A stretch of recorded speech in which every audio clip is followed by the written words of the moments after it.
How do you know if you're in perimenopause? How do you know if the symptoms you're having mean you're having some hormonal changes or if this is something really serious? Hi, I'm Nurse Barb, and I've been caring for women with menopausal symptoms for over 30 years, and I'm also certified by the Menopause Society. And unless you're getting information from someone with a lot of experience, you may be wondering or scratching your head thinking, there's something seriously wrong with me. I've had so many patients come in and say, look, I think I might be dying here because I'm having all these weird symptoms and I don't really know what's going on. Part of the issue is that everyone's symptoms are very, very different, and there's a wide variation in what's normal. The other thing that happens is that symptoms come and go.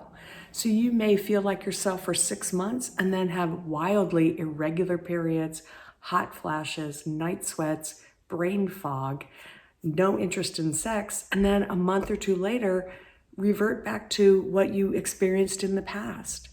So how do you know? Let me give you some hints.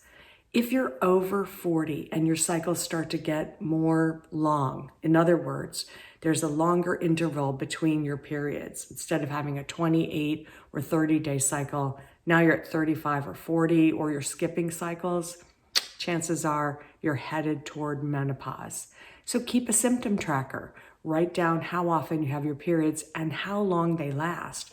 Because another big hallmark symptom of perimenopause and menopause is that cycles can last longer. That means you might bleed for 7 to 10 or even 14 days. In fact, half of women in perimenopause will have heavy or abnormal menstrual bleeding. This can leave you exhausted. It can make you feel like every time you have a period, you have a hazmat site and you have no way of keeping up with your protection, and that you're always carrying extra pads or tampons with you. So remember, half of women in perimenopause will have irregular cycles and some will be very heavy. This is worse for women who have fibroids, and fibroids are very common. They're a non-cancerous growth in the uterus, but if you have a fibroid, you're more likely to have very heavy periods. We've all been taught that our periods are a signal about our health. So when you have irregular cycles or very heavy bleeding, do reach out to your own healthcare provider and hopefully someone who has more experience in women's health or gynecology. Because the last thing you need is to be dismissed or have your symptoms minimized. If you're feeling really tired and you have very heavy periods, ask your provider to check to see if you're anemic. And if you are, then you may want to start some iron supplementation or eat more foods that have iron in them, things like spinach and beans and eggs. So the first symptom of perimenopause is irregular and heavy bleeding. The second symptom is changes in temperature. Now, you may feel really warm at night. You may feel like you have a clammy feeling on the back of your neck, or you're sweating underneath your breasts, or you may wake up in the middle of the night and your feet are really, really hot. Most of us just dismiss this and think, well, I'm wearing too many pajamas, or I've used too many comforters. Maybe not. Maybe these small, subtle temperature changes are an early sign that your hormones are changing. Because as we know, as estrogen levels change and fluctuate, and as they decline, our hypothalamus, which is our internal thermostat, it changes. And we start to feel hot for really no reason. We might start to sweat if we're cut off in traffic or we have some stressful event in our life. So hot flashes and night sweats are very common in early perimenopause. But again, just like those irregular periods, it comes and it goes. So you may have a couple of months where you feel really weird and hot all the time, and then you may revert back to a normal temperature. Not every woman has hot flashes or night sweats. Some people feel shivering or chills. Some women also start to notice they have muscle and joint aches. They may chalk that up to not stretching enough after a walk or a dance class. Muscle and joint aches are one of the bigger symptoms of menopause in women who are of Asian descent. They may not notice hot flashes or night sweats. They may notice that, wow, their hips hurt and their knees hurt. What's going on with that? Well, we know that estrogen is a precursor hormone for collagen, and collagen is what keeps our joints and our muscles strong and healthy. So as estrogen levels change, many women notice that they have muscle and joint aches. Another big symptom of perimenopause is you may notice that when you want to be sexually active, you have a less natural lubrication. And you're thinking, well, is it me? Is it my partner? No. It's biology.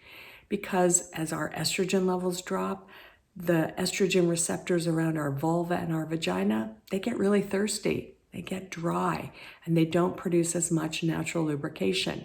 Now, I have a lot of patients, and I say, do you have vaginal dryness? And they say, no, I don't have that. But if I say, when you're wiping after you go to the bathroom, does the toilet paper ever stick? If they say yes, then that's a sign of vaginal dryness, and that's a sign that things are changing in their body in terms of their hormones.